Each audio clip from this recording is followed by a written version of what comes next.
Welcome to my channel Legal Tube. This is my second lecture of IPC. My today's topic is what is crime and essential elements of crime. आज हम इस topic में crime क्या है और किसी crime को crime बनने के लिए उसमें क्या एलिमेंट्स होने चाहिए उसे हम इस टॉपिक में आज कवर करेंगे। मैं आशा करती हूँ कि आपको ये लेक्चर पसंद आए। तो चलिए शुरू करते हैं। What is crime? A crime denote an unlawful act and this unlawful act punishable by the state. Means कि ऐसा कोई भी एक्ट जो अनलॉफुल हो, इलीगल हो, वो क्राइम कहलाता है और ऐसा अनलॉफुल एक्ट किसी स्टेट के द्वारा पनिशेबल माना गया हो। जैसे for example Sanjeev Kumar versus state of union. इसमें एक पार्टी पर्सन है और एक पार्टी स्टेट है। ऐसा इसलिए होता है क्योंकि जो क्राइम है वो सिर्फ एक पर्सन के लिए ही नहीं बल्कि पूरी सोसाइटी के लिए हार्मफुल माना जाता है, पूरी सोसाइटी के अगेंस्ट माना जाता है। इसलिए किसी भी केस में एक पार्टी स्टेट होती है और एक पार्टी पर्सन होती है। Such act are forbidden and punishable by law. Means ऐसे एक्ट जो फॉरबिडन हो, जिसे रोका गया हो और जो पनिशेबल बाय लॉ हो, जिसे कानून के द्वारा पनिश किया गया हो, जिसके लिए हम कंपनसेट नहीं कर सकते, जिसके लिए सिर्फ हमें पनिशमेंट ही मिलेगी, उस एक्ट को हम क्या कहेंगे? क्राइम कहेंगे।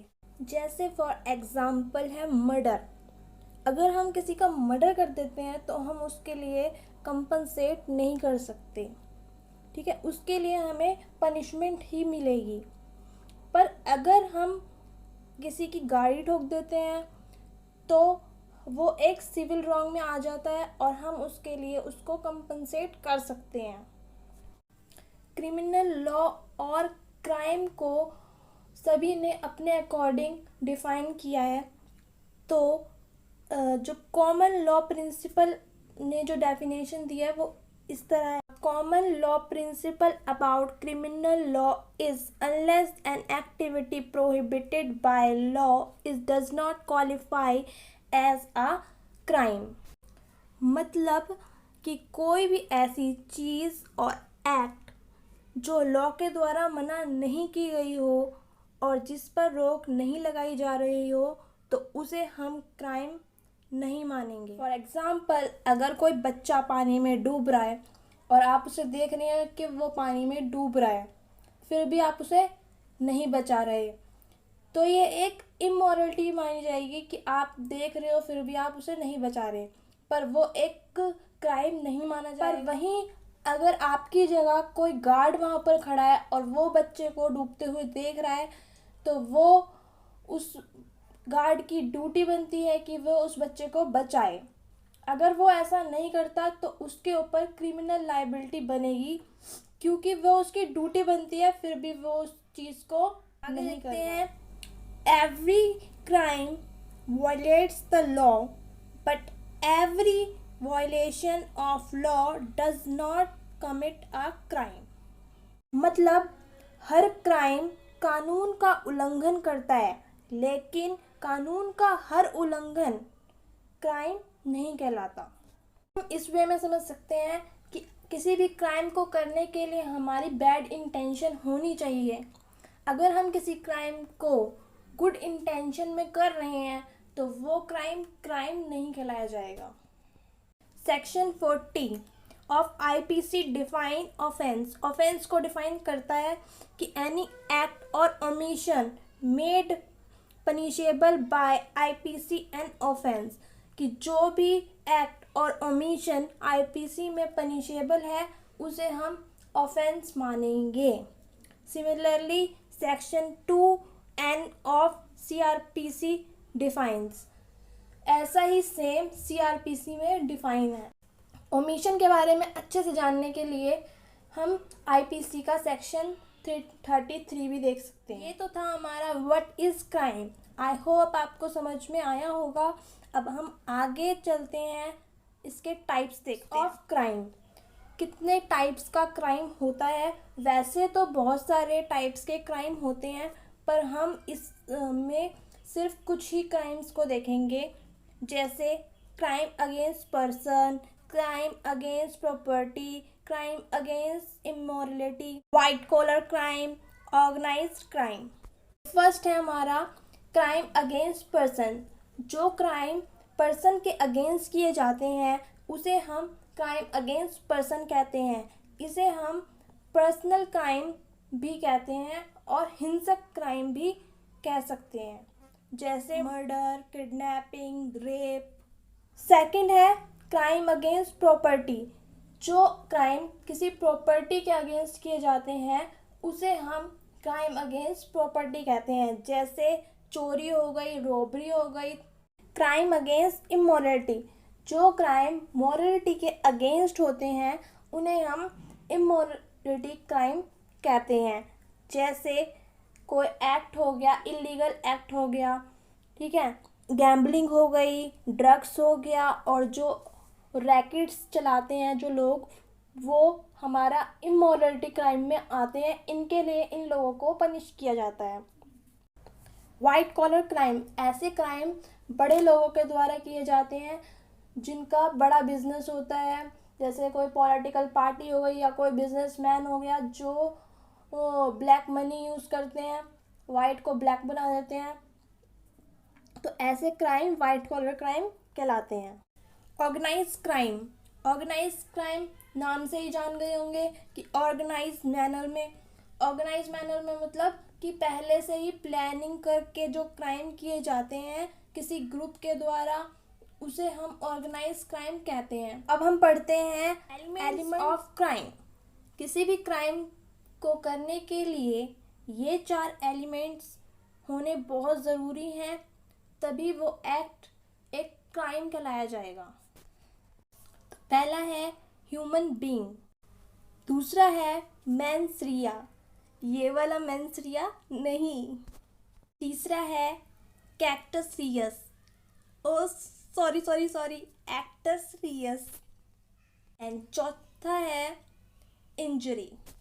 एसेंशियल एलिमेंट्स ऑफ क्राइम, किसी भी क्राइम को करने के लिए सबसे पहला एलिमेंट क्या होना चाहिए?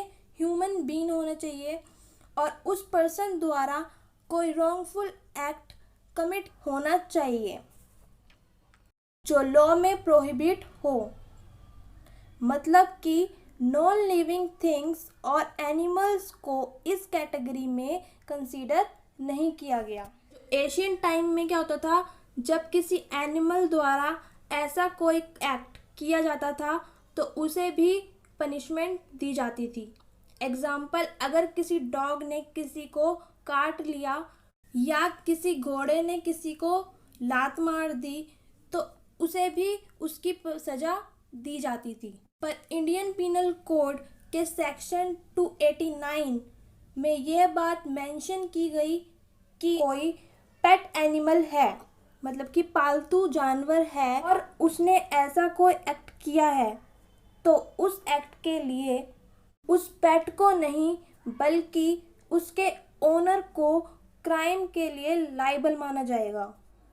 ऐसा इसलिए हुआ क्योंकि कोई भी यह बोलकर नहीं बच सकता क्राइम से कि ये तो पेट ने किया है, ये तो एनिमल ने किया है।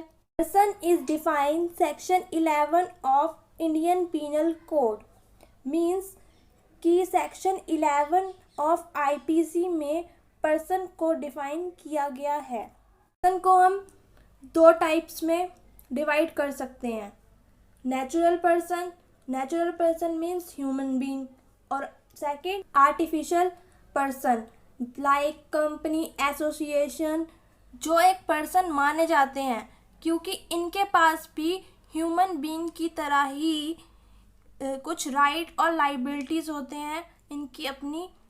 हम समझते हैं क्राइम के सबसे मेन एलिमेंट को मेंस रिया और एक्टस रियस। मेंस रिया और एक्ट्रेस रियस को हम एक साथ समझेंगे क्योंकि ये दोनों एक दूसरे से कोरिलेटेड है। अगर इन दोनों में से कोई एक एलिमेंट क्राइम में नहीं होता तो वो क्राइम नहीं माना जाएगा। इसीलिए हम दोनों को एक साथ मेंस रिया का मतलब होता है गिल्टी इंटेंशन और गिल्टी माइंड।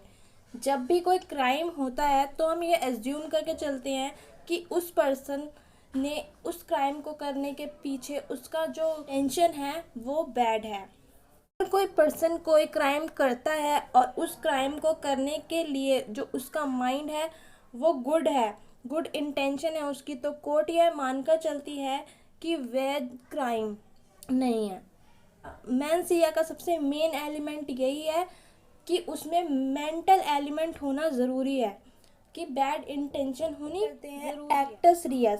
एक्टस मतलब एक्शन और रियस मतलब प्रोहिबिटेड बाय लॉ। मतलब इंटेंशन के साथ कुछ ऐसा एक्ट भी होना चाहिए जो लॉ के द्वारा प्रोहिबिटेड हो और उस फिजिकल एक्टिविटी से किसी अदर पर्सन को डैमेज हो या किसी प्रॉपर्टी को डैमेज हो। जो एक्ट और फिजिकल एक्टिविटी कर रहा है वो पर्सन, वो वॉलेंटरी होनी चाहिए, खुद से होनी चाहिए, ना कि किसी और अदर पर्सन के अनड्यू इन्फ्लुएंस में आकर। लैटिन मैक्सिम है एक्टस नॉन फैसेट रियू निस मैंसिट रिया। मतलब ये है कि कोई भी एक्ट और एक्शन अलोन किसी पर्सन को गिल्टी नहीं बनाता जब तक उसकी इंटेंशन ना हो। मतलब कि किसी पर्सन का कोई एक्ट और एक्शन जब तक क्राइम नहीं माना जाएगा जब तक उसके माइंड में उस क्राइम को करने के लिए उसकी कोई इंटेंशन ना हो। जैसे ए और बी दो फ्रेंड्स हैं और वो फुटबॉल मैच खेल रहे हैं। बी इसमें गोलकीपर है। अब ए ने इतनी तेज़ बॉल मारी कि वो बी की आँख पर जाकर इतनी तेज़ हिट हुई कि बी अंधा हो गया। तो अब इसमें ए के ऊपर कोई क्रिमिनल लाइबिलिटी नहीं बनेगी क्योंकि ए की कोई बैड इंटेंशन नहीं थी कि वो बॉल को तेज़ हिट करे या बी के लग जाए। तो इसलिए यहाँ पर ए क्रिमिनल लाइबिलिटी के लिए लाइबल नहीं माना जाएगा।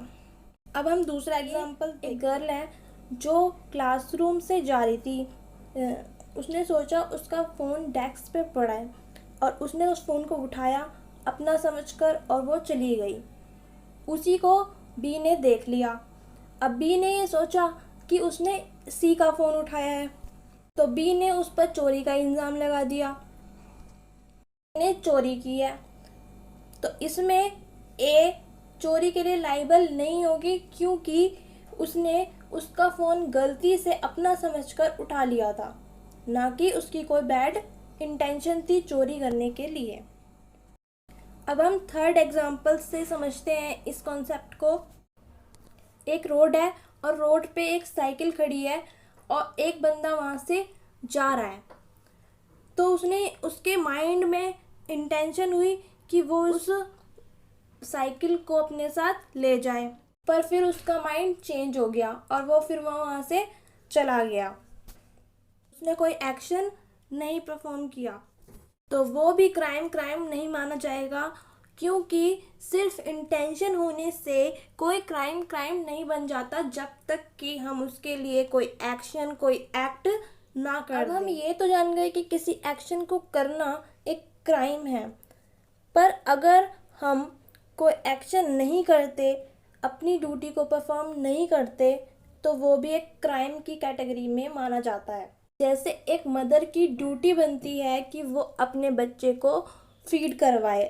अगर वो वैसा नहीं करती और उसका बच्चे की डेथ हो जाती है तो वो मदर उस क्राइम के लिए लायबल मानी जाएगी क्योंकि एक मदर की ड्यूटी बनती है अपने बच्चे को फीड करवाने। पुलिस ऑफिसर है तो वो किसी को भी एफआईआर लिखने से मना नहीं कर सकता। अगर वो किसी को मना करता है एफआईआर लिखने से तो वो क्रिमिनली लायबल माना जाएगा क्योंकि एक पुलिस ऑफिसर की ड्यूटी बनती है एफआईआर लिखने। तो आपको ये समझ आ गया होगा कि मेंस रिया क्या होता है और एक्ट्रेस रियस क्या होता है।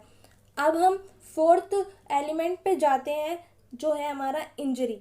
इंजरी को section 44 of Indian penal code 1860 में डिफाइन किया गया है कि इंजरी क्या होती है। The word injury denote any harm, illegal cause to any person in the body, mind, reputation or property by other person, कि किसी को हार्म पहुंचता है उसकी बॉडी को, माइंड को और किसी के रेपुटेशन को, तो वो हमारी इंजरी में आती है।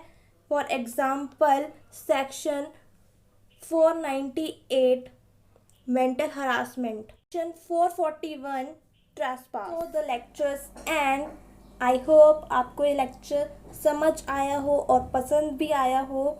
Thank you so much for the time and patience। इस चैनल को लाइक और सब्सक्राइब भी कर सकते हैं। अगर आपको ये लेक्चर अच्छा लगा हो, आप अपने कमेंट और फीडबैक भी दे सकते हैं।